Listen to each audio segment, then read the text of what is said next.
근데 오늘 역사가 참 중요한 이유가 뭐냐면 이 역사적인 흐름을 보기 시작하시면요. 아, 내가 선교를 안 하면 진짜 안 되겠다는 생각이 들 수밖에 없어요. 왜냐면 하나님이 역사를 통해서 계속 하고 계시는 게 보이기 시작합니다. 우리 한번 책을 펴볼까요? 몇 페이지야? 이게. 자, 75페이지 한번 보세요. 자, 존 스타트가 이렇게 말했습니다. 역사는 무작위로 펼쳐진 사건의 흐름이 아니다. 하나님은 영원한 과거로부터 생각하셨고 영원한 미래에 완성될 하나의 계획을 정확한 시간에 이루어가고 계신다. 지금 이것을 계속 이야기하고 있습니다. 그래서 역사는 왜 중요한가? 바로 하나님께서 행하고 계신 그 모든 일들이기 때문에 역사는 중요합니다. 그 다음 장 넘어가 보세요. 그래서 역사에서는 여러 가지 이야기를 볼 수 있는데 관점에 관한 이야기입니다. 자, 육군사관학교에 다니는 학생이라면 이러한 관점으로 본다는 거예요. 역사를. 어떠한 전투가 있었고 그 전투에서 누가 이겼고 전략을 상해 이런 관점으로 역사를 본다는 거고요. 밑에 보면 과학자들은 또 어떠한 관점으로 본다는 거예요? 과학자들은 또 과학의 시작, 진보를 이룬 사람 이런 걸 관점을 통해서 역사를 보겠죠. 자, 그럼 저희들은 지금 어떤 관점을 통해서 봐야 돼요? 바로 선교적인 관점, 하나님의 관점을 통해서 봐야겠죠. 그렇기 때문에 우리는 밑에 있는 내용을 여기 이제 교회사적인 관점이죠. 우리는 어떤 관점을 봐야 되나? 바로 어떻게 하나님의 선교가 발전돼 왔고 하나님의 선교는 어떻게 이루어져 갔고 앞으로 또 어떻게 이루어질 것인가. 역사를 모르면요. 현재도 모르고요. 역사를 모르면 미래를 모릅니다. 이해 가십니까? 근데 인간들은 항상 망각의 존재이기 때문에 역사의 실수를 반복합니다. 하지만 저희들이 굳이 반복할 필요는 없어요. 제대로만 알면 저희들이 또 역사를 온전히 갈 수가 있습니다. 78페이지로 넘어가 볼게요. 78페이지 넘어가는데 잠깐 저희들이 그 이야기를 하겠습니다. 그래서 오늘 우리가 이야기할 거는 잠깐 이것 전에 해야 될 게 있는데 깜빡했네. 정말 중요한 거 하나를 깜빡했습니다. 이거 해야 돼. 시간이 없어도 이건 하고 갑니다. 자, 저번에 말씀드렸듯이 나라에 대해서 살펴보는 시간 잠깐 갖고 바로 넘어갈게요. 역사에 관해서. 자, 이 나라가 뭘까요? 중남미입니다. 이제 오늘은 남미만 할게요. 남미. 이 나라가 어딜까요? 한 번도 이거 맞히는 분 못 봤어요. 프렌치 기니아래요. 프렌치 기니아. 네, 프렌치 기니아. 안 넘어가. 네, 프렌치 기니아. 기니비사는 아는데 프렌치. 네, 기니비사는 아프리카고 이거는 남미입니다. 그다음에 여기는 어디죠? 이건 다 아셔요. 이건 다 아시는 거야. 네, 어디죠? 네, 아르헨티나입니다. 그렇죠? 여기는 어디죠? 이것도 다 아세요. 그렇죠. 브라질과 아르헨티나는 다 아시죠? 자, 그다음 가볼까? 이건 뭘까요? 가운데 낀 나라입니다. 이 나라에도 아마존이 껴있죠. 볼리비아입니다. 볼리비아 선교 갔다 오신 분 계신데 여기 이 나라 다 아실 거예요. 네, 칠레. 네, 제가 아시아권 했다가 낭패가 커서 이제 남미권으로 돌렸습니다. 이 나라 어딜까요? 에콰도르입니다. 에콰도르고요. 여기는 어딜까요? 저도 베네수엘라 같은데 과나 아니고 기아나. 네, 참 신기하죠, 이런 거. 자, 이거 어딜까요? 여기 방금 말씀하신 베네수엘라죠. 예. 요즘 여기 난리죠, 지금. 아주 큰일 났죠, 여기 지금. 네. 여기는 어딜까요? 페루는 아니고 여기 한국 사람들 많이 이민 갔죠, 초반에. 파라과이입니다. 파라과이. 예, 파라과이. 여기가 페루죠. 우리 교회가 자주 갔던 페루. 이렇게 됩니다. 여기는 커피가 유명한 콜롬비아입니다. 네. 대충 이해 가세요? 참 어렵죠. 쉽지가 않습니다. 쉽지가 않은데 이렇기 때문에 저희가 계속 살펴봐야 돼요. 자, 오늘 보이세요, 근데? 이쪽으로 가야 되나?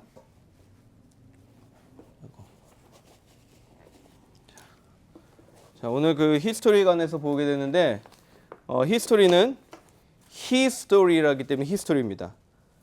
하나님의 이야기라서 히스토리 되는 거죠. 한번 이거 같이 볼까요? 전 세계 그 기독교의 역사가 어떻게 흘러가는지 AD 0부터 흰색이 기독교가 이제 흘러가는 라인이 됩니다. 봐볼게요. 잠깐만.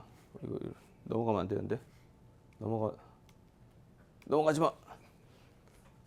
아, 이게 일로 가니까 넘어가 버리는구나. 여기서 또 동영상이 나와야 됩니다. 여기 한번 보세요. 어떻게 되는지. 저기 흰색 보이기 시작하죠. 이게 100년도 정도 이렇게 이만큼 퍼져나가기 시작하는 거예요. 지금 200년, 300년, 이제 로마가 국교화가 됩니다. 그 400년 계속 커지죠. 500년. 그러니까 실제로 500년에서 거의 1000년까지는요 로마 중심으로밖에 기독교가 퍼지지 않았었어요. 보시면 유럽은 굉장히 늦게 들어가기 시작합니다. 너무 재미있는 거 뭐냐면 기독교가 오히려 동부 쪽으로, 동양으로 오히려 800년대까지 갑니다. 근데 1000년대 유럽으로 조금씩 넘어가기 시작하면서 1100년도 올라가면서 북유럽으로 가다가 갑자기 아시아권은 싹 다 없어져요. 기독교 영향이 다 사라지기 시작합니다. 그 다음에 이슬람이 700년대부터 시작해서 점점 커지죠. 그러니까 1500년도 돼서야 이 크리스찬리티가 서구권의 거라는 게 확실하게 되는 거예요. 그 다음에 미국으로 오죠. 1700, 1800년. 그러고 나서 공산주의가 등장해서 완전히 빨개졌다가 2016년까지 이렇게 되는 겁니다. 지금 대충 보이시죠? 그러니까 실질적으로요, 기독교회가 서구화된 것이라는 생각이 우리가 많잖아요. 1500년 될 때까지는 유럽은 복음화되지 않았었습니다. 전체가. 그러니까 그 이야기를 지금 오늘 우리 보는 거예요. 이런 것들을 좀 우리가 알면서 가면 좋겠다라는 것이 오늘 시간입니다. 그래서 오늘 미션 익스포저, 우리 역사의 중심에서 한번 선교를 외치는, 그러니까 역사를 알아야지만 선교를 제대로 볼 수가 있거든요. 그런 시간을 갖겠고요. 아까도 말씀드렸지만 역사는 하나님의 이야기예요. 하나님의 이야기이기 때문에 이것을 그 하나님의 그 God를 히스로 바꾸면 그분의 이야기가 되죠. 그분의 이야기가 되고, 그렇기 때문에 하나님의 이야기는 뭐가 되냐? 바로 히스토리가 된다는 겁니다. 그렇기 때문에 하나님의 이야기가 역사인 거예요. 그러니까 우리가 역사를 알아야 되는 이유는 이 역사는 누구의 이야기이기 때문입니까? 하나님의 이야기이기 때문인 것이죠. 그래서 오늘 지금 이 시간에 우리가 살펴볼 게 뭐냐면 바로 이 로마인 선교, AD 33년 예수님이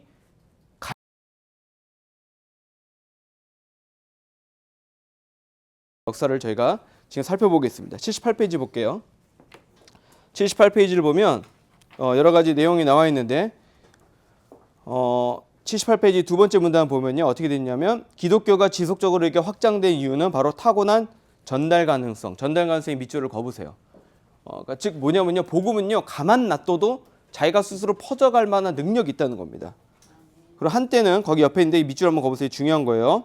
기독교는 한때 유대 민족과 완전히 동일한 것처럼 보였다. 밑줄 그으세요. 그렇죠? 한때는요 유대인들이 믿는 게 기독교였어요. 특히 바울과 그가 회당에 가서 전해갖고 한 모든 자들은요 다 유대인들이었습니다. 초반에는. 그렇죠? 유대를 중심으로 전하고 유대인들이 디아스포라에게 전하고 디아스포라가 이방인들에게 전하는 그런 방식으로 퍼져나갔던 것입니다. 그런데 지금은 완전히 그렇지 않죠. 정반대가 돼버린 거예요. 그래서 이 79페이지로 한번 가볼게요. 여기 방금 말씀드렸듯이 AD 0부터 400년까지 예루살렘에서 로마 국경까지를 저희가 지금 보려고 하는데요. 이 당시에는 누가 선교사였나? 누구라고 되어 있습니까? 유대인이 선교사라고 되어 있어요. 밑줄 그어보세요. 선교사가 유대인이었을 때라고 되어 있습니다. 자, 여기 보면 아주 재미난 글이 있어요. 뭐가 있냐면 AD 37년경 최초의 예루살렘 그리스도인 공동체를 만약 우주인이 있어서 방문을 한다고 쳤을 때 그들은 어떻다고요? 한번 같이 읽어볼까요? 그들은 성전에서 그는 그들이 모두 유대인이라는 사실을 알았지 않다. 같이 읽어볼게요. 그들은 성전에서 모이는데 그곳에는 유대인들만 들어갈 수 있다. 그들은 짐승을 제물로 드린다. 일곱째 날에는 일을 하지 않고 쉰다. 사내 아이들에게는 할례를 행한다. 의식을 철저하게 지키며 예로부터 내려온 율법책을 즐겨 읽는다. 그들은 다른 유대인들과 구분해 주는 것은 메시아에 대한 표현들, 곧 인자, 고난받는 종 등 최근에 나타난 선지자이자 선생인 나사렛에게 적용한다는 것뿐이다. 그들은 이 나사렛 예수가 죽음에서 살아났고 종말을 열었다고 믿는다. 저 여기서요, 밑줄 그어보세요. 유대인들과 구분해 주는 것은 메시아에 대한 표현들, 곧 인자, 고난받은 종 등 최근에 나타난 선지자 선생인 나사렛 예수에 적용한다는 것이다. 즉 유대인들하고 똑같다는 거예요. 모든 게 똑같아. 삶도 똑같고 회당 가는 것도 똑같고 그들의 삶은 완벽하게 똑같다는 겁니다. AD 37년경에 예루살렘의 그리스도 공동체라 그랬잖아요. 예루살렘 교회. 이 예루살렘 교회는 무엇이냐? 그 교인들은요. 가정교회로 모였을 거 아니에요? 회당을 갔어요. 회당을 가고 각종 모든 율법적인 규례들을 다 지켰습니다. 모세 율법이나 이런 것들을 다 지켰어요. 율법까지도. 그리고 이들은 그렇기 때문에 할례 같은 거 다 지켰어야 됐죠. 그러면 먹는 관습법을 지켰을까요? 안 지켰을까요? 지켰어요. 왜냐하면 율법은요. 도덕적인 율법이 있고요. 관습적인 율법이 있고 제례적인 율법이 있어요. 하지만 이 관습적인 이 civil law는 이스라엘에게 해당되기 때문에 자기들은 무조건 지켜야만 했던 거예요. 우리들에게는 적용이 안 되나? 그리고 이 모든 것들을 다 지켰고요. 그리고 그러다 보니까 모든 예배 방식은 어떻겠습니까? 우리 같았을까요? 찬양하고 이런 식이었을까요? 아니에요.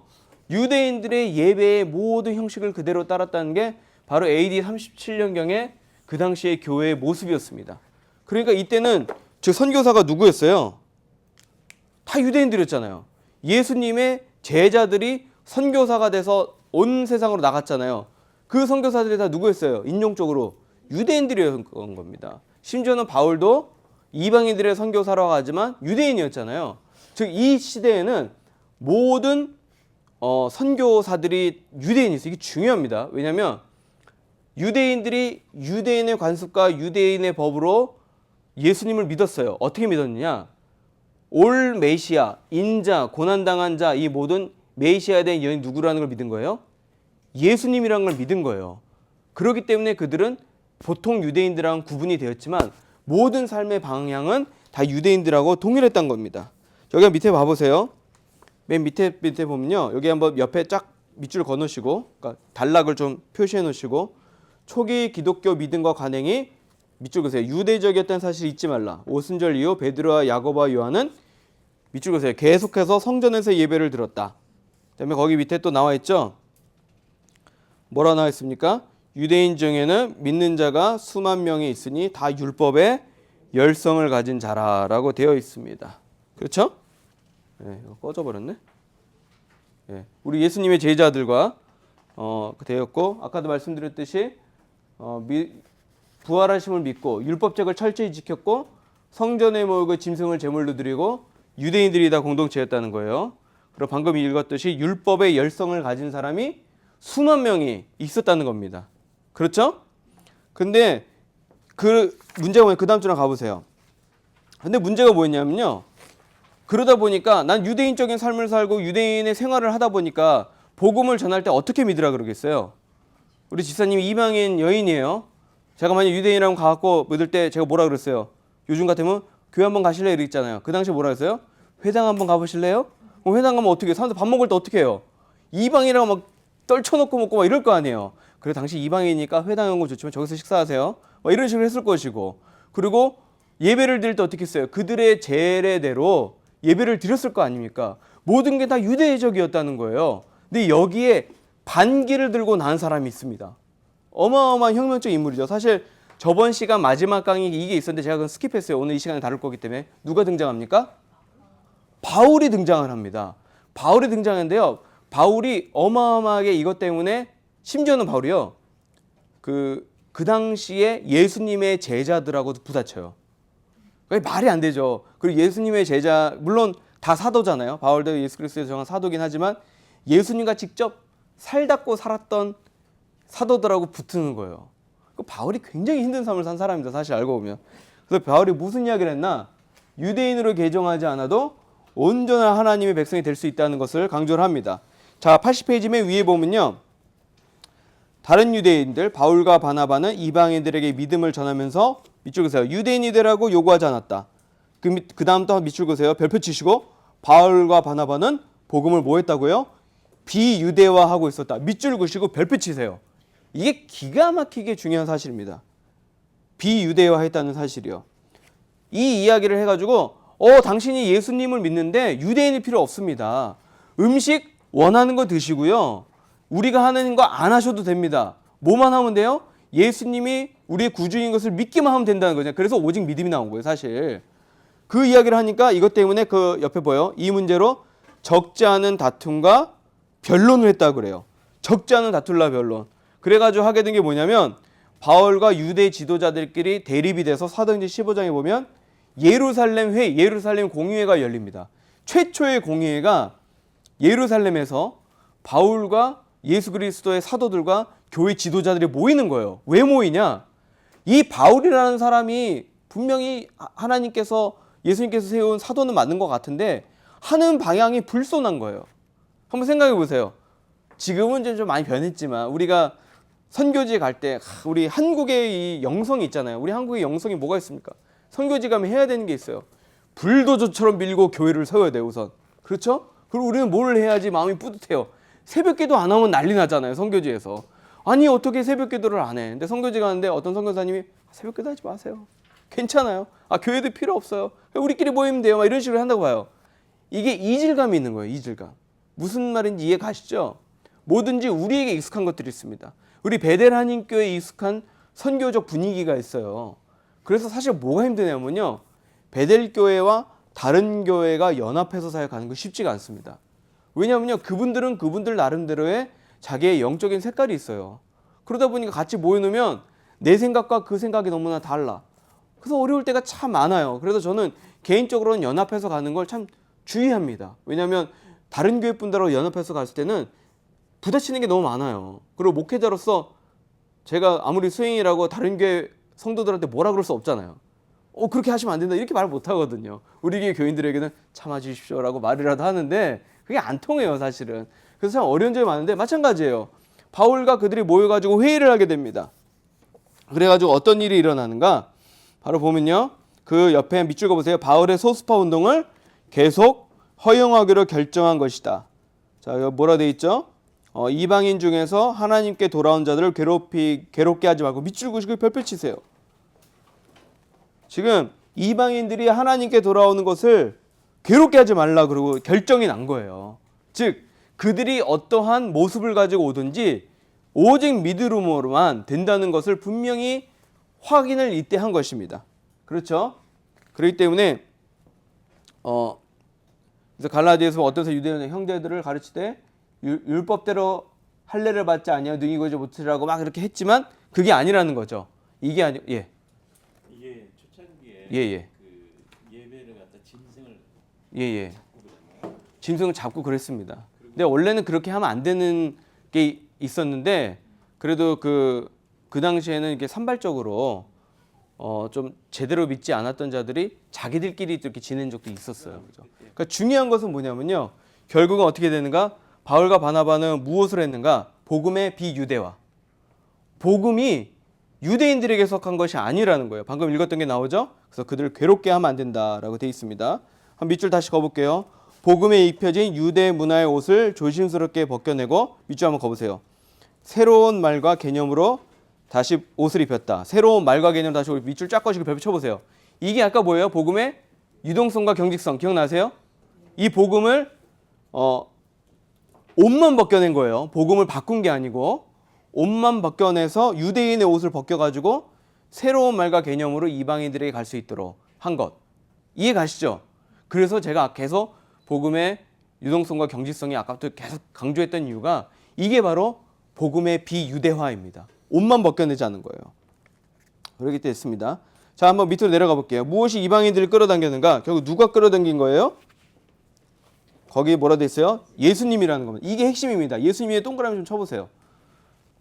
복음은 방법도 아니고 형식도 아니고 복음의 핵심인 예수님이 계시기 때문에 이게 바로 이방인들을 끌어당겼다는 거예요. 그래서 이걸 갖다가 잊으시면 안 된다고 여기 돼 있습니다. 그리고 그 당시 여기 밑에 보면 제가 간략하게 설명을 해드리면 그 당시에 기독교가 너무너무나 그 기독교가 있던 그 시대적 상황이 로마가 너무 타락했던 시기예요. 너무너무나 타락했어요. 사람 죽이는 게 일도 아니었잖아요. 검투사를 글래디에이터가 막 죽이고 또 로마 사람들이 크리스천들 얼마나 잔인하게 막 죽였습니까? 게다가 정말로 성적으로도 너무너무 타락하고 또 노예들이 죽어나는 세대였잖아요. 상위 1%를 위해서 미치 너무나 죽어가던 그런 시대였기 때문에 아이들의 출산율이 떨어졌을 만큼 그런 시대였다고 합니다. 그런 시대 가운데 기독교의 아름다운 모습이 향기가 돼요. 아까 주의 향기 흩뿌리게 된 거예요. 근데 그 핵심이 누구냐? 예수님 때문에 그게 이어졌다. 이제 그 말입니다. 자, 이제 4세기로 한번 가볼게요. 이 매력적인 기독교가 그래서 어떤 일이 일어나게 되는가? 그래서 이제 우리 로마인 선교 지금 이제 계속 보게 되는데 로마에서 어떤 일이 일어나는가? 바로 어마어마한 일이 일어나죠. 밑에 누가 나와요? 콘스탄티누스 황제. 이분이 나타납니다. 이 콘스탄티누스 황제가 몇 년이요? 313년이 중요한 숫자입니다. 왜냐하면 벌써 몇 년이 흘렀어요? 300년이 흐른 거예요. 근데 300년 동안 크리스찬들이 얼마나 힘들었겠습니까? 어마어마한 박해를 당하죠. 뭐 불타 죽는 건 아무것도 아니고 사자밥이 되고 뭐 막대기에다 꽂혀 죽고 뭐 퍼페추아 이런 일도 어마어마한 핍박을 받습니다. 근데 이 313년에 뭐 어떤 일이 일어나요? 지금 콘스탄티누스가 나타나가지고 이 로마가 이렇게 뭐 이렇게 생겨가지고 바다를 중심으로 되게 그림이 되게 안 이쁘네. 하여튼 이게 물이고 이게 육지인데 로마 컸잖아요. 이게 북아프리카입니다. 이게 이 어마어마한 로마가 갑자기 하루아침에 313년에 복음화가 딱 된 거예요. 그렇죠? 근데 이게 상당히 중요합니다. 그 이제 저희가 이제 계속 읽어가겠지만 중요한 이유가 있어요. 자, 이 기독교를 자유화한 게 콘스탄티누스였고요. 국교화한 거는 테오도시우스였습니다. 380년이에요. 그 310년에서 380까지 벌써 한 60, 70년 차이가 있죠. 그러니까 380년이 되면 기독교가 국교가 되는 거예요. 한번 볼게요. 80페이지 밑에 보면 신앙의 자유를 명한 칙령을 발표하면서 핍박은 끝났죠. 그다음에 제국을 공고히 했습니다. 그다음에 넘어가 가지고요. 하나, 둘, 세 번째 줄에 보면 안타깝게도 기독교가 국교가 되면서 이교도들은 명목상의 교인이 되어버렸다라고 되어 있습니다. 그래서 이들이 참 많이 변했어요. 이제 거기다 좀 이따 살펴볼 텐데 그 밑에 보면 이 콘스탄티노플의 있던 그 니케아 종교회의라고 되어 있는 내용 있죠. 그 문단에 이거 한번 보실래요? 이거 제가 비교해 놓은 거예요. 자, 여기 보면 이제 벌써 한 400년 흘렀잖아요. 400년 전에 예루살렘 공의 아까 기억나세요? 바울과 제자들이 모여가지고 이방인에게 전하겠던 그 모임 때는 장소는 예루살렘이었어요. 니케아 회의 때 예루살렘이 존재했을까요? 안 했을까요? 존재는 했지만 폐허가 돼 있었어요. 완전히 정말 다 무너져 있던 그 시절입니다. 참석자들은 누구예요? 주로 사도들, 예루살렘에 거주하는 사람들하고 바울의 소수파들. 여기 이때 모였는데 이때는 니케아 이 종교회 때는 지중해와 유럽 지역의 종교 지도자들이 400년대 모인 거예요. 완전히 모인 사람들이 다르죠? 그룹이 400년만 너무 바뀐 거예요. 그 당시에는 제사를 드렸는데 이제 제사를 드려요, 안 드려요? 제사 안 드립니다. 결혼, 예루살렘이 때는 결혼 다 했잖아요. 바울은 안 했지만 결혼하는 게 문제가 되지 않았어요. 근데 니케아 때는 결혼을 열등하게 봅니다. 이유 제가 좀 이따 설명해 드릴게요. 성경은 그 당시엔 구약밖에 없었죠. 이때는 구약과 신약 이 모든 것들이 성경이 된 거예요. 자, 그러면 어마어마하게 모든 게 변했잖아요. 유대화되어 있던 것들이 지금 뭐 되어 있는 거예요? 이게 로마화된 겁니다. 뭐 결혼을 안 하잖아요. 로마 사람들이 기독교를 국교로 받아들이기 전에 자기들의 종교가 있었어요. 자기들의 신들이 있었다고요. 그 신들을 섬기는 제사하는 자들이 있었을 거 아니에요? 제사장과 같은 그 사람들은요 결혼을 안 했어요. 그렇기 때문에 기독교가 이 그리스도교 우리 크리스찬니티가 국교화 됐을 때 당연히 그 사제직이죠. 성직을 담당하는 사람들이 결혼하는 게 익숙치가 않았습니다. 그렇기 때문에 로마 카톨릭이 결혼을 안 하는 게 더 자연스러워진 거예요. 그러니까 이게 약간 종교적인 색깔이 있던 거예요. 그 전부터 있던 것. 즉 무슨 말이냐면 핵심은 변하지 않았는데 로마 시대의 로마가 갖고 있던 문화가 기독교에게 옷을 입히기 시작했다는 거예요. 제가 쭉 볼게요. 그래서 그 방금 내용을 정리해 놓은 게 저 위에 내용이 있고요. 81페이지 밑에 보면 관행이 극적으로 바뀌는 것에 놀란다 돼 있죠. 밑줄 그어보세요. 교회 지도자들은 복음의 메시지를 밑줄 그으세요. 비유대화해 로마 사회에 맞게 각색했다. 밑줄 그으시고 별표 치세요. 자, 뭐에 맞게 각색을 했어요? 로마에 맞게 각색이 됐다는 거예요. 몇 년 만에? 400여 년 만에 이제 AD 30년경에 있던 기독교의 모습을 볼 수 있습니까? 없습니까? 없어요. 제가 그냥 짧게 기독교라 말하지만 그 당시 기독교는 아니었죠, 사실은. 이 예수님을 따르는 이 모든 이들의 이 종교가 예루살렘 의회와 니케아 회의 때는 벌써 이미 어마어마하게 달라졌다는 것입니다. 그렇죠? 그리고 밑에 보면 이 팍스 로마나 로마에 널리 퍼져 있는 길을 통해서 이 복음이 무지하게 빨리 전달이 되는 거예요. 그래서 아까 방금 보여드린 이 말도 안 되는 지도에 보면 이 지도에 모든 곳곳 로마 구석구석마다 복음이 순식간에 들어가기 시작합니다. 그렇죠? 자, 근데 그 밑에 한번 밑줄 가볼게요. 기독교가 로마 제국의 국교로 선포되긴 했지만 81페이지 맨 밑입니다. 로마 제국 바깥에 있는 나라를 복음하기 위한 공식적인 계획은 전혀 세워지지 않았다라고 밑줄을 한번 쭉 그어주세요. 그래서 로마화된 기독교는 어떻게 됐는가? 여기 돼 있죠? 비유대화된 복음은 로마 사회에 맞게 각색되어 로마의 도로들과 라틴 헬라의 문화를 통해 빠르게 퍼져나갔습니다. 어마어마하게 빠르게 퍼져나갔어요. 그리고 그 당시에 세계 최강대국이 어디였습니까? 로마였잖아요. 지금 미국과 비슷하죠. 미국보다 훨씬 강했죠, 사실. 그 당시에 보면 제1국가였으니까. 그럴 때 사람들의 의견에는 어떻게 됐어요? 로마에는 뭐예요, 이제? 로마에는 기독교인, 크리스천이 돼버린 거예요. 그리스도인들은 다 로마인이다라는 그런 개념이 생겨버리게 됐습니다. 근데 이게 이제 좀 불행이 된 거죠.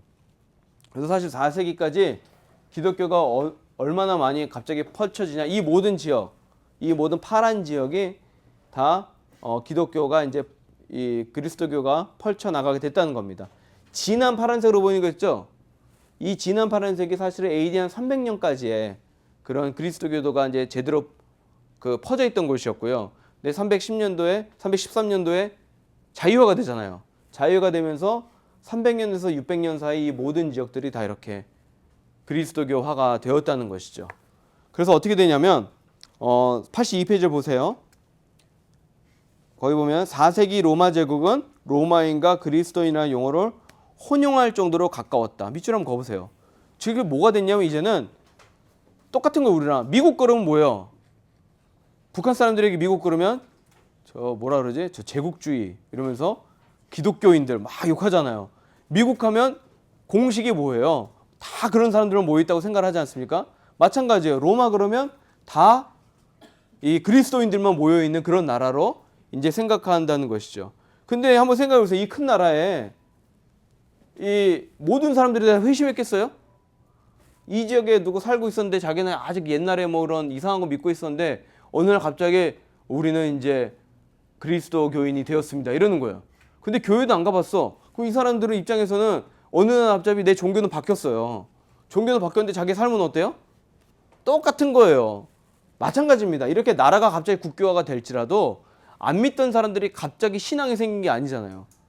엄마 아빠가 야 우리 내일부터 교회 간다. 너도 교회 가. 이런다고 애들이 갑자기 할렐루야 난 예수 믿습니다. 이러진 않잖아요. 아이들이 안 바뀐다고요. 마찬가지예요. 결혼을 할 때 결혼하기 전에 결혼하면 꼭 나랑 같이 교회 가야 돼 하고 남편이 굳건하게 약속을 했는데 결혼하고 나면 바뀝니까? 하나님이 바꿔줘야 되잖아요. 마찬가지인 거예요. 로마가 형식상으로는 기독교 그리스도교 국가가 되었지만 내부적으로는 그렇지 않았다는 거예요. 그렇기 때문에 이게 참 힘들어지기 시작합니다. 이 보면 밑줄 한번 가볼게요. 중간에 로마 제국 전역에 퍼진 기독교는 국경까지만 확장되었을 뿐이다. 밑줄 그으세요.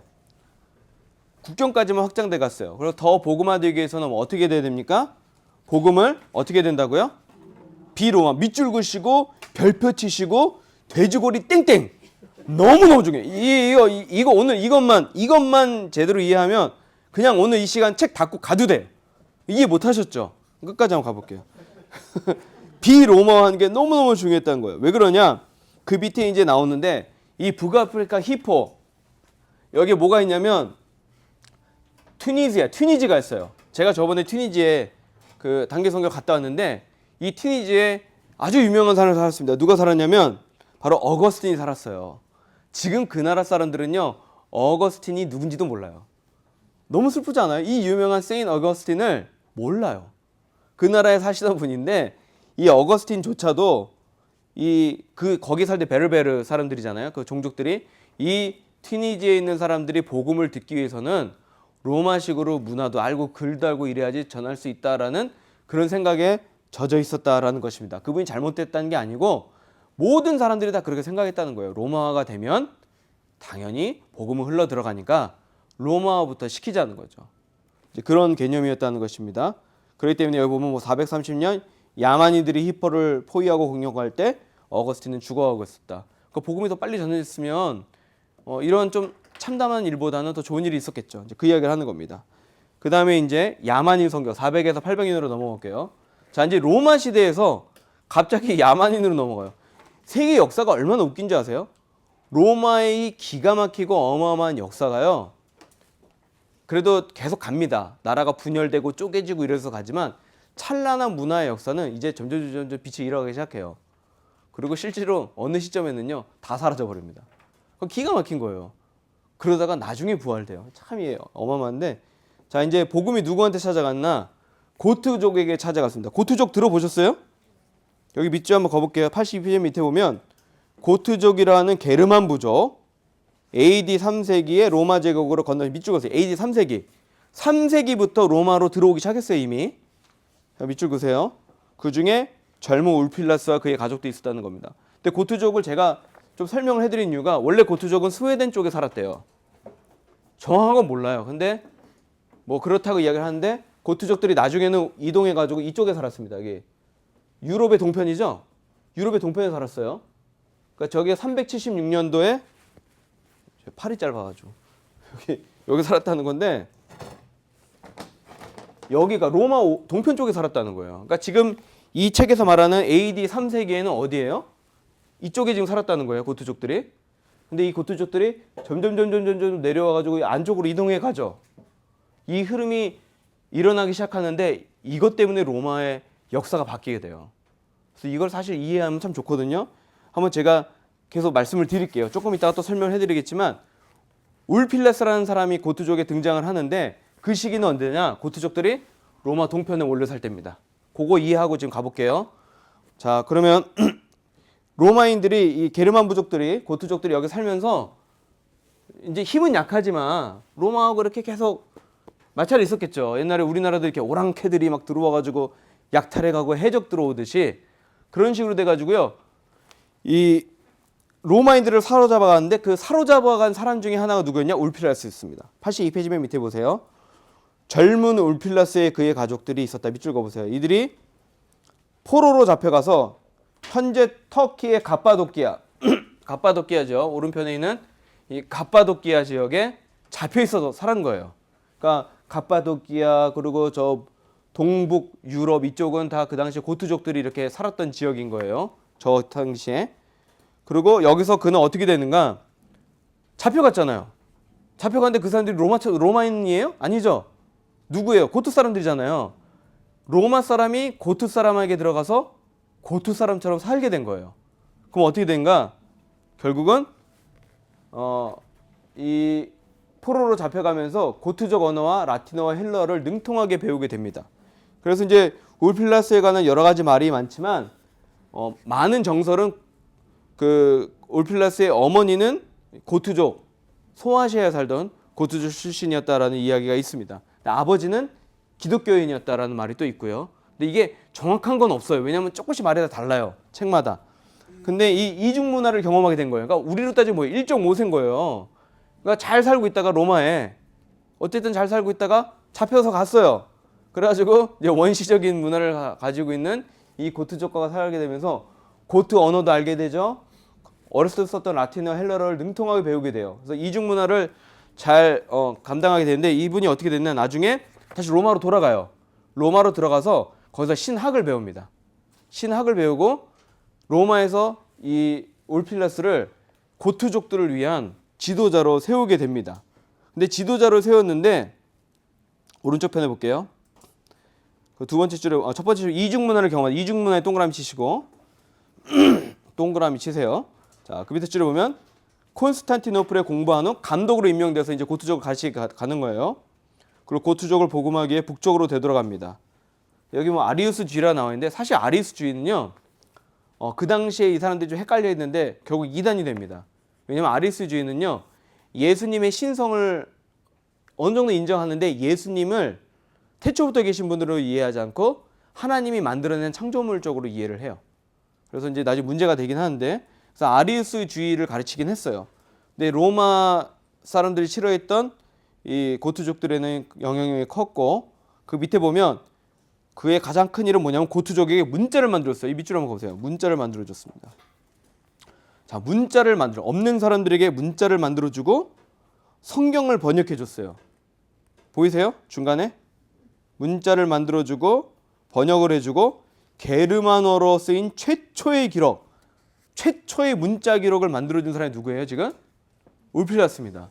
고트족들이요 이때 최초로 성경을 갖게 된 거예요. 그 전에 없었어요. 자기 언어로 된 성경을 가지게 된 것이죠. 그리고 그 밑줄에 보면 그들의 생활 방식에 맞는 메시지를 전했으며 그들과 함께 진마차를 타고 밑줄 그세요. 생활 방식에 맞는 메시지 쫙 밑줄 그시고 별표. 아 중요해. 예. 자 고트 말도 잘했겠죠. 게르만어 잘했을 거 아닙니까? 그들의 문화를 잘 이해했죠. 근데 가서 잘 배워서 우리 식으로 따지면 미국 와갖고 유학을 잘하고 다시 60년, 50년대, 60년대 한국으로 돌아갔어요. 사실 돌아가는 게 얼마나 힘들어요. 그렇잖아요. 미국 잘 살다가. 그래서 잘 배운 걸 갖고 가서 잘 가르친 거예요. 그들의 문화에 맞게. 그들의 생활 방식으로. 그 일을 했다는 거예요. 자, 그럼 한번 생각해 보세요. 지금 그 고트족에게 맞는 문자, 고트족에게 맞는 복음을 전했다는 것은 즉 로마화되어 있던 복음을 어떻게 만든 거예요 지금? 고트족화, 로마화된 복음을 비로마화해서 고트족화했다는 거예요. 자, 한번 생각해 보세요. 유대화되었던 복음을 비유대화했더니 어떻게 됐어요? 로마가 뒤집혔어요. 로마화되어 있던 복음이 비로마화되었더니 고트족에 변화가 일어났다는 거예요. 고트족들이 다 예수님 믿은 건 아니지만 아까 그 지도에서 보셨을 때 고트족의 상당수 많은 사람들이 예수님 믿었거든요. 그리고 그들이 교회를 또 다녔단 말이에요. 그래서 나중에 400년, AD 400년경에 고트족들이 로마를 침입해서 로마를 침략합니다. 그래서 막 부셔요. 그런데 거기 나온 이제 내용이 그거예요. 410년경 막 침략을 했는데 교회하고 수도원은 약탈하지 않았어요. 왜? 그래도 같은 하나님 믿는데 이 비즈니스계에도 상도가 있는 거예요, 이분들이. 그래가지고 그걸 지켜줬다는 거죠. 그래서 그때 감사했다는 게 이거죠. 이 야만인들이 그나마 복음에 열려 있었기 때문에 로마가 완전히 황폐되지 않았다는 겁니다. 근데 이게 또 나중에 중요합니다. 왜냐면요, 1500년 때까지 로마의 문명들이 다 사라져요. 로마는 부서지고 로마는 없어지고 로마의 모든 학식과 지식과 기술력이 다 사라집니다. 근데 이 모든 기술과 학식과 문자, 책 이것들이 다 어디 살아있었는 줄 아세요? 수도원에 살아있었어. 유럽 전역에 있는 수도원에 그게 다 보관돼 있었기 때문에 나중에 르네상스 때 로마와 그리스의 모든 것들이 캐내져 가지고 이게 빛을 본 거예요. 이게 기가 막힌 거예요. 그나마 이 사람들이 거기 안 부셔져 가지고 로마의 찬란한 문명들이 거기에 숨쉬고 있었다는 거죠. 그러니까 굉장한 600~700년간 그게 다 숨쉬고 있었던 것입니다. 자, 이제 고트족에 빠져나간 거예요. 근데 너무 또 재미 없어지면 안 되니까 뭐 하나 보고 갈게요. 몽골 애들이 3살 때부터 말 타잖아요. 3살 때부터 말 타기 때문에 말이 삶이에요. 그리고 말은 속력도 빠르잖아요. 그리고 말은 3일을 몽골 말은 3일을 물도 안 마시고 달린대요. 좀 작아요, 말이. 미국 말처럼 크지 않고 조만한 말인데 오래 가는 말이에요. 힘도 좋고. 그러고 달리면서 칼 들고 전쟁을 하니까 이길 수가 없는 거예요. 그래서 싹 다 몰려지기 시작합니다. 그러면서 로마로 이 지금 고트족들이 밀려 내려오기 시작하는 거예요. 그러면서 로마가 완전히 무너지게 되는 겁니다. 그래서 이걸 지금 아셔야지만 이게 쉬워요. 왜 갑자기 고트족에 복음이 들어가야 되는데 못 들어가고 있었는데 들어가야 된가? 울필라스 같은 사람이 들어가서 전하게 됐고 결국에는 이들이 내려와서 로마를 점령하게 되죠. 그거를 아시면 좋기 때문에 보여드린 겁니다. 그래서 이 고트족보다 한 100여 년 후에 또 다른 이 로마 지금 복음이 로마에서 멈췄잖아요. 로마에서 멈췄는데 울필라스라는 한 존재를 통해서 이 300년경에 복음이 이렇게 올라가고 고트족이 조금씩 전해지면서 영향이 있었잖아요. 근데 다른 지역은 또 복음이 안 전해지고 있었어요. 근데 누구한테 복음이 전해지냐? 이제 켈트족에게 전해지게 됩니다. 84페이지 한번 봐볼게요. 84페이지 가기 전에 83페이지 맨 밑에 줄에 보면 중앙아시아로부터 밀려 들어온 사나운 물결이 그다음 장 보면 고트족과 반달족을 더 먼 곳 무너지고 있는 로마 제국의 안전한 곳으로 밀어내 버렸다. 밑으로 한번 쫙 거세요. 방금 그 훈족이에요. 사나운 족속이. 그래서 결국에는요. 다 어디까지 몰려가냐? 고트족뿐만 아니라 뭐 저 나중에 켈트족도 그러고요. 지금 우리가 아는 스페인 지역까지 다 들어가 버려요. 한마디로 끝까지 들어가는 것이죠. 그렇게 되게 됩니다. 자, 켈트족의 암흑 시대를 밝힌다. 이거 한번 볼게요. 이 여기 보면 이제 세인 패트릭이 이제 등장하게 되는데요. 이 켈트족 또한 특이해요. 켈트족이 누군지 아세요? 보스턴 셀틱스 아시죠? 셀틱스, 켈트족. 우리가 생각하는 켈트족은 누구예요? 아무도 몰라. 아이리시 이렇게 생각나는 게 있잖아요. 그러니까 우리가 생각하는 켈트족 그러면 저기 영국 저 변방에 아주 조그만한 그 나라에 살고 있는 그런 사람들을 생각하지만 사실 켈트족은 그런 사람들이 아니었어요. 제가 잠깐 보여드리면 사실 그 우리가 알고 있는 모든 유럽 있죠. 유럽의 모든 북부는요. 대부분 다 켈트족에 살고 있었습니다. 고트족은 북에 살고 있다가 동쪽으로 갔고요. 이 모든 유럽을 다 켈트족들이 살고 있었어요. 이거는 프랑크족들하고 이들이 들어오기 전입니다. 이렇게 많은 여기 저 이게 이베리아 반도거든요. 그 스페인까지 다 켈트가 다 살고 있었어요. 근데 특징이 뭐냐면 아까 고트족에도 영상에도 나왔지만 리더가 없었고요. 언어가 다르고 문화가 다른데 똑같아요. 이게 참 특이한 거예요. 켈트족도 마찬가지입니다. 같은 언어, 같은 종교, 같은 생활 방식인데 다른 민족이에요. 좀 특이하죠. 민족들은 다 달라요. 그리고 지도자가 있어요, 없어요? 부족 지도자는 있지만 왕은 없는 거예요. 그걸 원치를 않았어요. 그러한 집단이었습니다. 이런 사람들이었어요. 자, 여기 보면 아일랜드 이제 이들이 이제 근데 몰리는 거예요. 훈족이 또 들어오죠. 훈족 들어오니까 고딕도 밀려 들어오고 그러다 보니까 결국 나중에는 어디까지 밀려 들어가요? 이게 갈리아 지방인데 갈리아 지방에 좀 남아 있고 나중에 여기까지 몰려 들어간 거예요. 그러니까 진짜 많이 쫓겨난 거죠. 쫓겨서 여기까지 간 겁니다. 아일랜드까지 간 거예요. 이제 이게 400년경에 이렇게 되는데 한번 읽어볼게요. 84페이지 보면 아일랜드의 켈트족 그들은 뭐 어떤 사람이었다고요? 밑줄에서 냉혹한 사람이었고 인두 사냥과 식인 풍습 때문에 인두 이게 사람 머리죠 한자로. 그래서 나중에도 나오는데 뭘 좋아했어요 이 사람들은? 사람 머리를 똥강 잘라가지고 허리춤에다가 이렇게 머리를 달고 다녔대요. 참 특이한 사람들이야.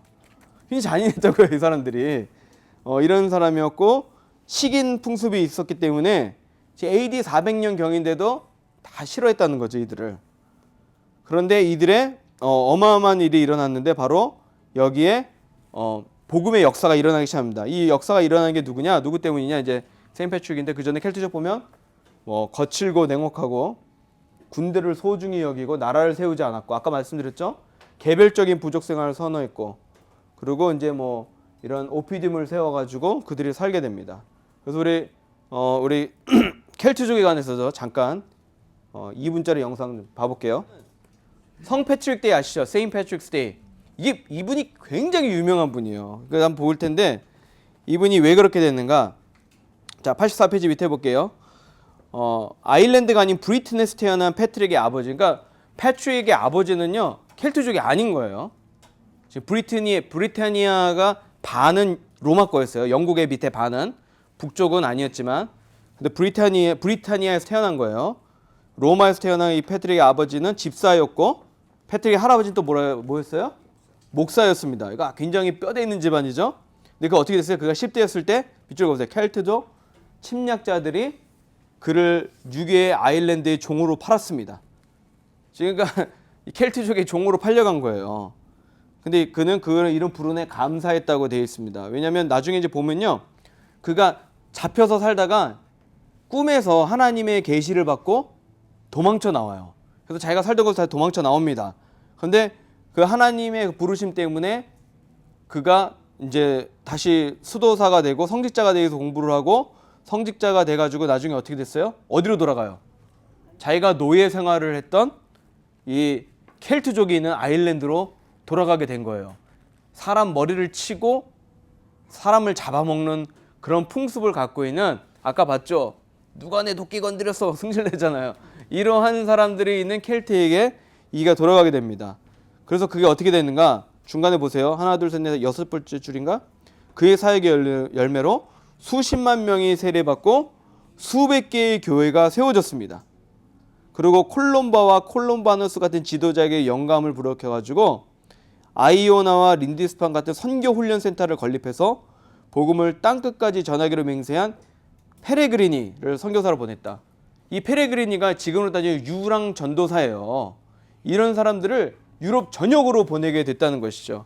그래서 이 세인 패트릭이 유명하기 때문에 이렇게 막 여러 가지가 있잖아요. 근데 이제 우리가 알아야 될 건 뭐냐면 이 켈트족들의 풍습과 문화가 있었어요. 켈트족의 풍습과 문화를 이 세인 그 패트릭이 이들의 문화에 맞게 바꿨습니다. 그래서 지금 여기 보이는 이 십자가가 켈트족의 십자가예요. 이 십자가는 켈트족 자신들의 문양을 가지고 십자가를 갖다가 변형해서 만들어준 겁니다. 그리고 저기 보면 이거 뭐죠? 유명한 뭐죠? 이거 뭐라 그러지? 클로버. 우리는 네잎 클로버 중요하다는데 세잎 클로버가 여기에 상징인 이유가 뭐냐면요. 성부, 성자, 성령 삼위일체를 설명해야 되는데 이 사람들이 무식하잖아요. 너무너무 무식하니까 설명이 안 되는 거예요. 그래서 이게 클로버 보여주면서 이것과 비스무리한 것이란다 이렇게 설명을 해줬기 때문에 또 그랬다 그러고 하여튼 그래가지고 지금 모든 사람들이 아주 지금 이 패트릭의 날을 기념해서 지냅니다. 한번 읽어볼게요. 85페이지 중간에 보면 켈틱 선교사들에게는 밑줄 그어보세요. 자발성, 비전통주의, 엄격한 개인주의 성향이 있다. 밑줄 그어보세요. 참 이게 대단한 거예요. 그들은 다른 사람이 가지 않으려고 하는 것에 자격증명서나 물질적 후원 없이 하나님만 신뢰하고 나가서 밑줄 쭉 그세요. 숫자에 비해 많은 것을 성취했다라고 되어 있습니다. 자, 생각해 보세요. 이들이 뭐라고요 지금? 비전통주의, 개인주의적, 자발적 성향이 있다는 거예요. 이 우리가 생각하는 서양적 성향이죠. 개인주의적 성향이 있어서 그렇기 때문에 이태리 사람들은 가족 중심적이잖아요. 뭘 하려도 가족이 가야 되고 네가 남이 가 이러면서 이렇게 같이 막 가야 되잖아요. 근데 이 켈트족들은 어때요? 어디 가면 혼자 가는 거예요. 뭐 가다가 안 되면 옛날에 사람 목도 잘라 먹었는데 뭘 못 하겠어요. 이래가지고 혼자서 어디든지 유럽으로 다 퍼져나가기 시작한 겁니다. 그래서 이 켈트족이요 어마어마한 일을 했는데 여기 보면 이 유럽에 조그만 녹색으로 된 거 보이세요? 저게 바로 켈트족들이 가가지고 세운 수도원들과 저게 바로 그 교회들인 거예요.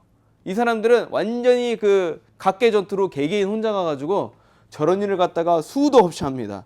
왜냐? 그들만의 성향이 있었기 때문에요. 근데 이 성향을 누가 잘 이용한 거예요? 패트릭이 잘 이용한 거예요. 어렸을 때 끌려가서 살아보니까 알겠는 거. 이 사람들이 이런 성향이 있구나. 그래서 이들에게 복음을 전할 때 아까 말했듯이 로마화된 복음을 전한 게 아니라 어떤 복음을 전한 거예요? 켈트화된 옷을 입혀서 복음을 전한 거예요. 그렇기 때문에 그 밑에 쭉 나와 밑에 보면요. 85페이지 밑에 보면 패트릭과 아일랜드 사람들은 켈트인들에게 더 친숙한 방법과 관행으로 복음을 비로마했다. 밑줄 쫙 그세요. 비로마 별표 쫙 하시고. 자, 켈틱 그리스도인 사제들은 결혼할 수 있었고요. 켈틱 드루이드 사제들의 흰옷을 그대로 입었습니다. 그리고 주교, 관구, 감독 이 로마의 여러 것들이 뭐 수도원장과 대수도원장이 하게 됐고 또 친척에서 다른 점은 친척의 계승까지 되는 거예요. 드루이드라고 돼 있잖아요. 드루이드가 뭔지 아세요? 드루이드는 그 당시 어떤 사람들은 수염이 하얀 수염이 길고 머리에 이렇게 모자를 딱 쓰고 긴 옷과 황금띠를 딱 두르고 지팡이 들고 있는 사람이 드루이드였어요. 뭐예요 그게? 마법사. 그러니까 우리가 알고 있는 마법사의 이미지가 드루이드예요. 그래서 그 당시에는 사실 제 드루이드 영상이 있었는데 좀 길어서 잘 안 보여드리는 건데 이 드루이드는 어떤 역할을 감당했냐면 그러니까 신적인 존재인데 모든 것을 그러니까 언어가 신이라고 여겼어요. 언어, 말이. 그래서 내가 하는 이 주술적인 언어를 갖다가 적어놓거나 누구에게 말하면 힘을 잃는다고 생각했어요. 그래서 이 주술을 비밀리에 적었습니다. 마법 체계에 있는 뭐 랄랄리랄랄리 꿍 이런 거 있잖아요. 이런 거 비밀리 절대 안 가르쳐 주는 거 이게 드루이드들이 하던 것들이에요. 그러니까 우리가 생각하는 해리포터에 나오는 이 마법사들이요 다 드루이드의 문화에서 나온 겁니다. 그래서 지금 켈트족에 관해서 제가 잠깐 이야기를 했습니다.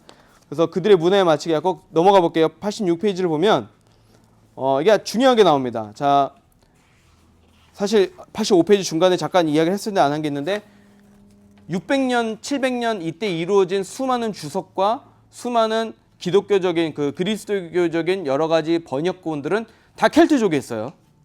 그리고 넘어가서 86페이지 보면 여기 보면 두 번째 줄부터 보세요. 야만 유럽은 이태리나 고을 출신 선교사들의 노력보다 제3세계 켈트족과 켈트족에 회심한 앵글로색슨족 선교사들의 증거와 노력 때문에 더 많이 복음화되었다. 즉, 이 로마 시대에 실제적으로 제3세계의 복음화는 누가 했다는 거예요? 켈트족들이 어마어마하게 감당했다는 것입니다. 대단한 역사인 거예요. 그 다음에 이제 8세기 유럽에 이제 전체적으로 복음이 이렇게 조금씩 퍼지다가 유럽에 복음화되는 역사가 나오는데 이게 또 굉장히 복잡해요. 그래서 제가 이거를 다룰까 말까 하다가 도저히 시간이 안 되고 책 자체가 많이 안 달아요. 그래서 대충 말씀드리면 이때 그 여기 나오죠. 게르만 프랑크족의 샤를마뉴 왕이 신성 로마 제국의 400년간의 통치자가 됩니다. 이 신성 로마 제국이라는 말은 왜 신성 로마 제국이냐? 교황이 왕으로 만들어졌어요. 그 신성해져 버린 거야. 그래서 신성 로마 제국의 왕으로 400년을 400년 동안 통치자가 돼가지고 이제 샤를마뉴 왕부터 시작이 되는데 이 시대에 종교적으로 문화적으로 다 통합이 이 유럽에 이루어지게 됩니다. 그래서 이때 8세기 경에 들어서 8세기예요. 벌써 굉장히 많이 지났죠. 313년도에 로마가 복음화되고 800년 경에 돼서 계속 이방 쪽으로 가다가 그제서야 이 서쪽 유럽에 복음화가 진행이 되게 됩니다. 그렇게 됩니다. 그리고 이제 그보다 더 재밌는 걸 해야 되니까 내려가 볼게요. 800년에서 1200년경에 누가 있었냐? 야, 이 기가 막히네. 자, 지금 우리가 켈트족 이야기할 때 300년, 400년이었죠? 고트족 이야기할 때도 300년경이었어요. 자, 지금 몇 년경이에요? 800년. 많이 흘렸죠? 우리나라가 AD 800년경이 고려 시대였나요? 할 때 그 시대인가? 제가 한국의 역사에 짧아서 이러면 과거를 알아야 미래가 보이는데 할 때 800년에서 1200년에 바이킹이 등장하는데 이 바이킹이 아주 골치가 아픕니다. 자, 볼게요. 우리 바이킹이라 그러면 자, 바이킹이 지금의 이미지가 뭔지 아세요? 이 사람들의 이미지는 이겁니다. 짜잔, 겨울왕국. 이 캐릭터 잘 모르시죠? 저 애 딸이 있어서 올라프예요, 올라프. 올라프가 바이킹의 왕의 이름이에요. 그러니까 우리가 아는 이 겨울왕국의 이미지가 알고 보면 이 바이킹의 이미지인 거예요, 사실은. 근데 우리가 아는 이미지는 이렇게 아름답고 세련됐잖아요. 볼보, 그쪽 동네 차죠. 아이키아, 그쪽 동네. 스칸디나비안 디자인, 그러면 막 모던하고 세련된 디자인. 얼마나 이 동네가 멋있어 보여. 알고 보면 이 사람들이 뭐하는 사람들이냐. 이런 존재라는 거예요. 이런 존재. 800년에서 1200년까지 아주 미개했다는 겁니다. 미개하다 못해 아주 그냥 너무너무나 미개했어요. 이런 존재였다는 것이에요. 영상 하나 더 있나? 없네. 아, 안타깝네. 영상 하나 제가 있었는데 안 넣었나 보다. 바이킹에 관한 영상이 있어요, 사실은. 이 바이킹이 있는데 여기 한번 읽어볼게요. 86페이지 위치입니다. 여기 보면 페레그리니들이 거의 가지 않던 북쪽의 한민족이 쳐들어와 보물을 약탈해 갔다 이렇게 막 돼 있죠. 그리고 793년 한 섬에 본부를 두고 있던 켈틱 선교센터 린디스판이 약탈을 당했을 때 기독교층 전체에 충격과 공포의 여파가 울려 퍼졌다. 지금 린디스판이 아까 셀틱이 린디스판에 복음을 전했잖아요. 지금 이 켈틱 선교센터 린디스판이 약탈을 당한 게 이 800년경이라는 겁니다. 그러니까 이 와가지고 수도원이랑 수도원은 다 털어갔어요. 이 사람들이 또 수도원에 뭐가 있어? 돈이 있다 이런 소문이 나가지고 와가지고 지금 막 약탈해 가는 겁니다. 그래서 거기 뭐라고 돼 있냐면 87페이지 두 번째 칸에 보면 뭐라고 돼 있어요? 하나님이 우리를 스칸디나비아 사람과 덴마크 개들로부터 보호하소서. 그 솔뱅이 덴마크 아니에요 여기? 또 짧은 지식으로 또 한번 여쭤보는데 솔뱅 아세요 여기 위에? 거기 덴마크인가요? 다 아무도 모르시네. 안 가보셨죠? 우리 다 안 가본 거야. 아무튼 그 비스무리한 동네잖아요. 얼마나 이뻐요. 아무도 몰라 지금. 근데 그 당시에 개, 멍멍이 너무너무 잔인한 인간들이라는 거예요.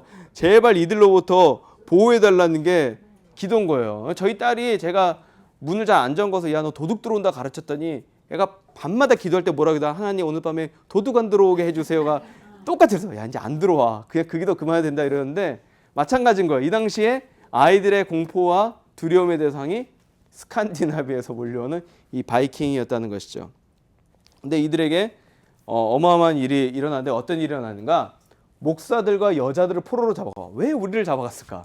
근데 아무튼 이 목회자들, 사제들이죠. 사제들과 여자들을 북쪽의 포로로 잡아갔습니다. 근데 뭐 사제들 딱 봐도 제가 가면 뭐 반항을 하겠어요? 때리면 때린 대로 시키면 시킨 대로 일을 하지 않겠습니까? 뭐 그랬겠죠. 그리고 여성들을 데리고 갔잖아요. 그럼 결국 뭐예요? 여자들이 거기 가서 그쪽 남자들하고 결혼해 살게 되는 거 아니에요. 복음은 어디로 흘리기 시작합니까? 여성들을 통해. 그러니까 이 미개했던 나라가 잡아간 이 포로들과 함께 살면서 그 나라가 크리스천화 되기 시작하는 겁니다.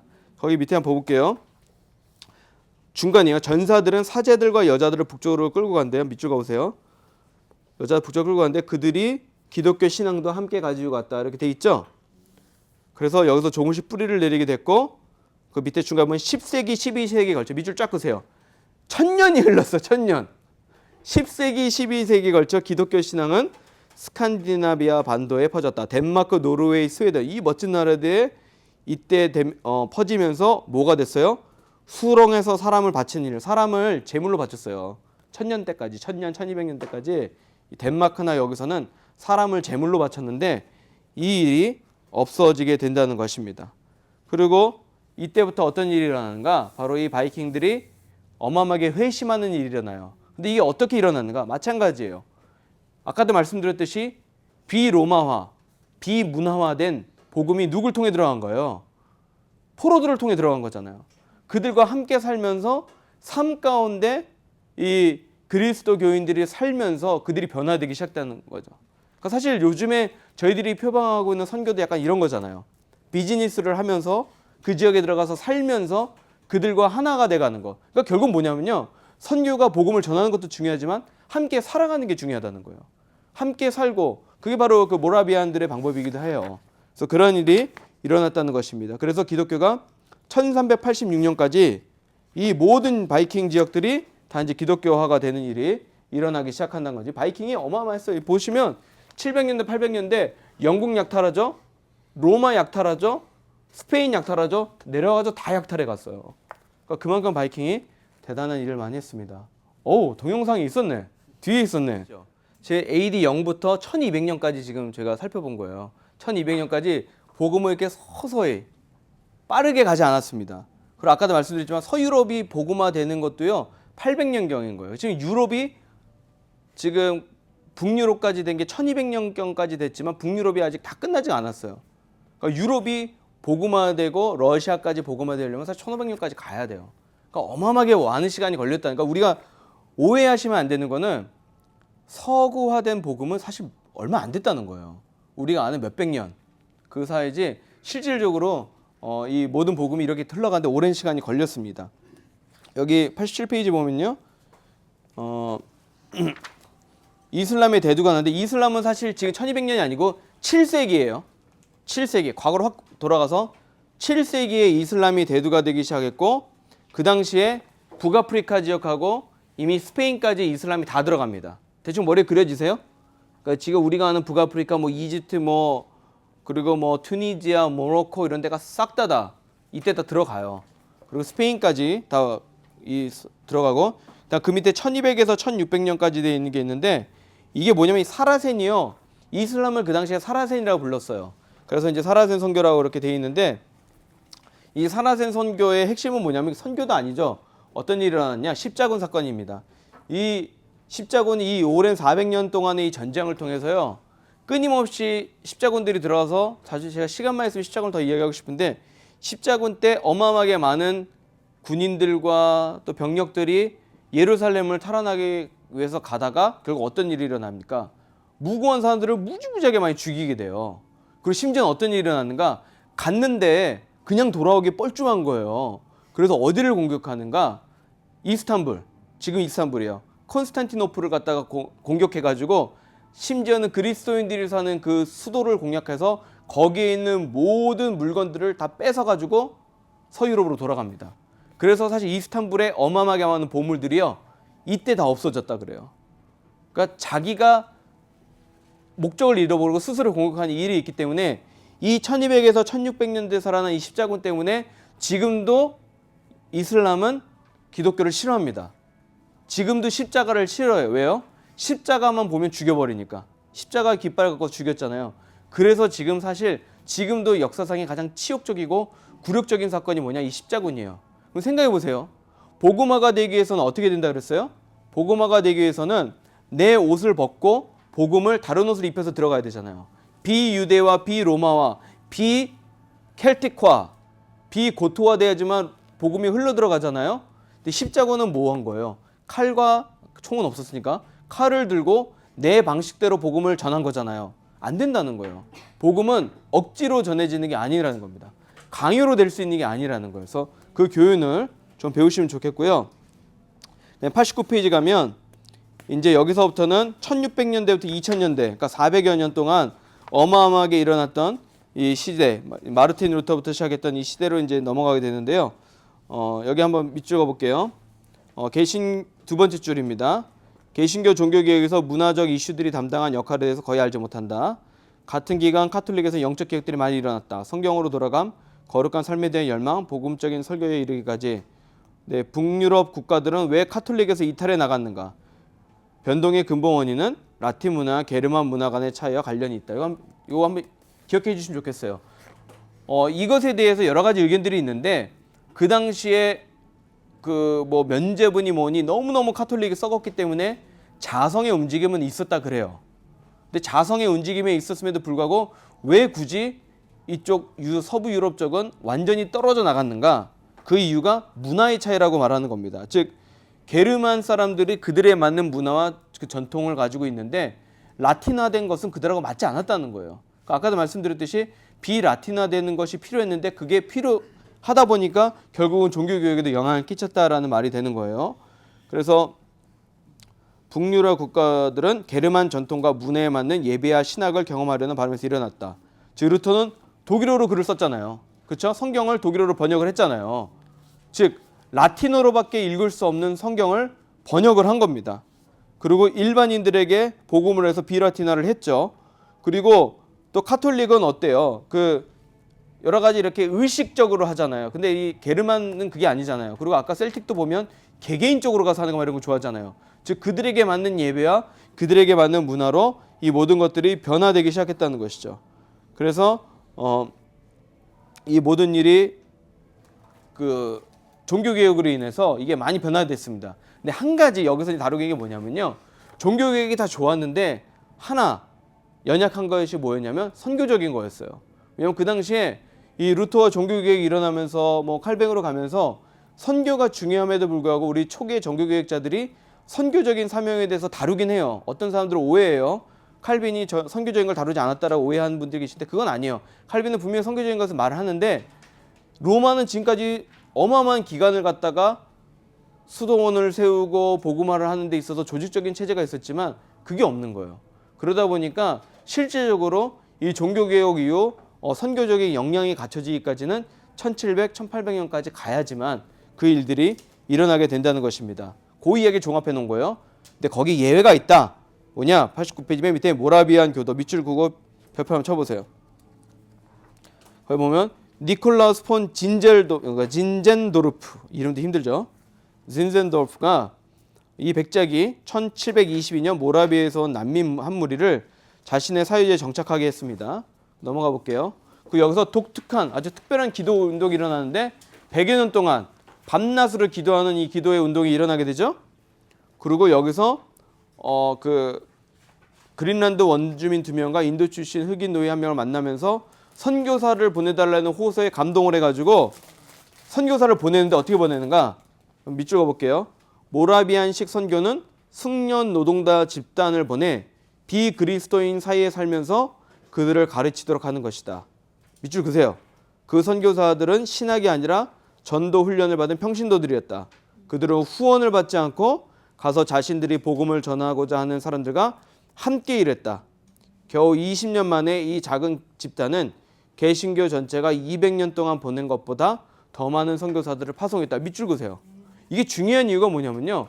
이게 바로 아까 말했던 로마화, 비서구화된 복음의 활 이런 거예요. 지금 어떻게 됐습니까? 자기들이 가진 걸 다 내려놓고 가서 그들과 함께 살면서 내 직업을 가지고 살면서 스스로 셀프 서포팅하면서 함께 살면서 복음을 갖다 전해가기 시작했다는 거예요. 그러니까 이게 복음에 흘러가는 흐름이요 항상 똑같아요. 이 흐름을 보셔야지만 앞으로도 우리가 어떻게 해야 될지를 볼 수가 있습니다. 그 다음에 이제 이 윌리엄 캐리하고 20년대 21세기 복음의 비서구화가 나오는데 요 내용은 저희가 다음 시간에 또 좀 살펴볼 거예요. 근데 제가 한 가지만 좀 말씀드리고 오늘 마치고 싶은 건 뭐냐면요. 여기 계신 분들이 선교지 많이 갔을 겁니다. 아프리카 선교를 가신 분들 있으세요? 아프리카 갔다 오신 분들 손 들어보세요. 오케이. 남미 쪽 갔다 오신, 브라질 쪽 선교 갔다 오신 분들. 김경생 안 가보신 데가 없어. 그리고 저 아시아권 선교 다 가보셨어. 예. 자 보면요, 가는 나라마다 예배가 같습니까, 틀립니까? 분위기가 너무너무 달라요. 아프리카에도요 성공회가 있습니다. 아프리카에 있는 성공회가요, 아프리카 성공회 교구장이 영국보다 큰 거 아세요? 어마어마하게 보수적인 선거에 제일 큰 건 아프리카에 있습니다. 성공회는 우리랑 되게 다르잖아요. 그렇죠? 또 아프리카 가면 예배를 드릴 때 어떻게 해요? 가만 안 있죠. 막 흔들잖아요. 막 흔들면서 막 이상하게 막 흔들면서 도저히 저는 못 쫓아할 그런 음악과 그런 모습으로 예배를 드리죠. 남미는 또 어때요? 굉장히 펜타코스탈하잖아요. 완전 캐리스메릭 해가지고 그 은사적인 이런 것도 막 강조하고. 그러니까 제가 말씀드리고자 하는 게 뭐냐면요, 하나님께서 복음을 가지고 온 세상으로 전해주실 때 그들의 문화와 그들의 환경에 맞게 여러 가지 바꿔주셨어요. 복음이 우리나라로 들어와서 참 술과 이런 거 쩌들러 있던 나라잖아요, 그 당시에. 그래서 금주 운동이 일어나고 금연 운동이 일어나면서 많은 사람들이 삶이 바로 서지고 또 새벽기도 운동이 일어나고 이러면서 참 한국 교회가 건강해서는 발판을 만들어주지 않았습니까? 근데 그렇다고 해서 한국 교회의 이 모델이 그대로 다른 나라에 가서 적용이 될 수 있느냐? 꼭 그렇진 않잖아요. 그러니까 복음은요 항상 어느 곳으로나 전화될 때 자신들의 옷을 벗고 그들의 문화와 그들의 언어로 입히고 들어갈 때 역사가 일어났습니다. 그래서 저는 우리 미션 익스포저 우리 팀에게 꼭 말씀드리고 싶은 게 뭐냐면요, 아까도 말씀드렸지만 복음은 서구화된 복음이 들어가기 힘들어요. 이제는 단적인 예로 얼굴 흰색인 사람들을 좋아하지 않는 나라가 너무나 많습니다. 왜냐하면 미국 사람 그러면 이미지가 안 좋은 거예요. 막 돈만 밝히고 막 특히 중동 사람들 입장에서는 사탄이에요. 사탄. 문란한 사람들이에요. 이거 막 할리우드 영화 봐. 저 사탄 같은 이상야릇한 옷을 입고 나오는 저런 이런 사람들인 거예요. 그런데 우리들은 어때요? 한국 사람이잖아요, 오히려. 그러니까 더 그들에게는 더 웰컴되는 그런 게 있지 않습니까? 즉 무슨 말이냐면 복음을 서구화해 갖고 다를 필요가 없다는 거예요. 서구화된 복음의 옷을 벗겨내면 그때 복음이 힘을 입기 시작합니다. 마찬가지예요. 한국화된 복음을 가지고 선교지에 가서 한국화된 선교를 해서는 안 된다는 거예요. 옛날엔 그렇게 했죠. 우리가 알고 있는 것만 막 그들에게 막 하고 막 무조건 통성기도 안 하면 뭐라 그러고 막 이런 게 있었는데 이거는 한국화된 복음이라는 거예요. 근데 한국화된 복음이 그 옷을 벗기 시작하고 그들의 문화와 그들의 환경에 맞게 들어갈 때 복음이 빛을 발한다는 거죠. 마찬가지로 비베델에 대한 복음이 필요합니다. 베델 교인을 벗어라는 소리가 아니에요. 혹이나 모르게 내 안에 뿌리 깊게 잡혀있는 선교 가면 뭐를 해야 되나? 우리 단기 선교 가면 주로 뭐 하죠? 지사님 우리 뭐 하죠? 단기 선교? 사역팀을 꾸릴 때 제일 중요한 게 뭡니까? 우리 교회에서? 뭐예요? 의료 선교. 베델하면 의료 선교예요. 제가 지금까지 단기 선교 꽤 많이 다녔는데요. 의료 선교 하는 교회는 여기밖에 못 봤어요. 못해요. 왜? 의사도 없고요. 약사도 없고요. 있어도 재정이 없어요. 저는 단기 선교 갈 때 20명의 아이들 데리고 가지만 버젯이 2,000불 넘어본 적이 없어요. 정말 그 작은 돈으로 가서 할 일이가 뭐 하겠어요? 할 수 있는 게 교회에서 하던 VBS 거 다 들고 가갖고 하는 거, 갖고 가서 하는 거, 그밖에 한 적이 없어요. 그러니까 지금 제가 말씀드리자는 게 뭐냐면요, 우리 교회만의 독특한 선교 분위기가 있습니다. 제가 와서 느낀 건데 의료 선교 굉장히 잘하고 약사 선교도 아주 잘해요. 그렇다고 해서 그게 선교의 다입니까? 아니에요. 근데 저희들은요 선교팀 꾸릴 때 의사가 안 모이면 스트레스를 받아 하죠. 의사가 없다고 막. 또 의사 선생님들이 또 멀리 가기 힘들어요. 이제 나이가 드시니까. 그러면 이제 중남미에 사실 몰리시거든요. 그러면 아프리카에 또 의사가 또 하나도 안 가고 막 이래요. 근데 의료 선교만이 선교는 아니에요. 아동 선교만이 선교도 아닙니다. 선교의 모습은요, 다양하다는 거예요. 가서 그냥 그들의 입에다가 과자 하나 넣어주는 것도 선교가 될 수 있고요. 그들의 손을 잡고 기도해 주는 게 선교가 될 수 있습니다. 그러니까 비배달에 대한 복음이 우리가 베델교회의 정체성을 버린다는 게 아니고요. 자유로워지시라는 거예요.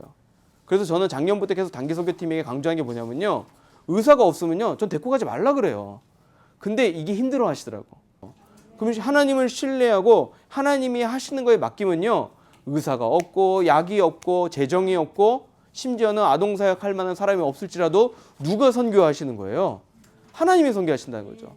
그러니까 우리가 모든 것을 갖춰서 가면 좋겠지만 없을 경우에는 안 갖춰도 하나님을 신뢰하고 가는 것도 훈련입니다. 이것도 저는 참 중요하다고 생각해요.